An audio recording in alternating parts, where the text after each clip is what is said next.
গ্রামে থাকার আনন্দ কখনো কাউকে বলে বোঝানো যায় না, সেটা শুধু অনুভব করা যায়।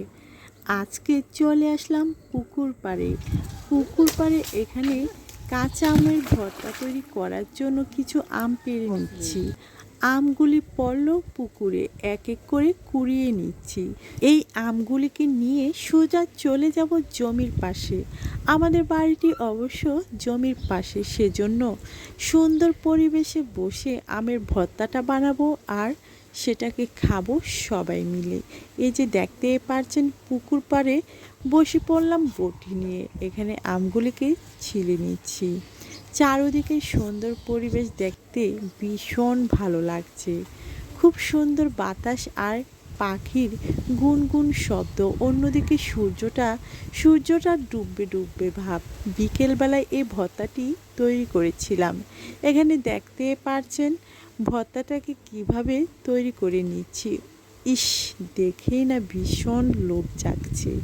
এই ভর্তাটা এত মজা হয়েছিল, আমি যখন ভিডিওগুলি এডিট করছিলাম ঠিক তখনই আমার জিভে পানি চলে এসেছিল। দিয়ে দিলাম চিনি, সামান্য পরিমাণ লবণ, আর এই যে গাছ থেকে ছিঁড়ে নিলাম পাকা পাকা কিছু মরিচ।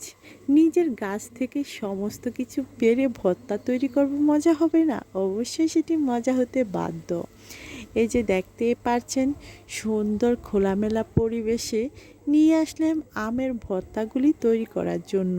হাত দিয়ে চটকিয়ে নিচ্ছি মরিচ আর সমস্ত ভর্তাটাকে হাত দিয়ে মেখে মেখে নিচ্ছি।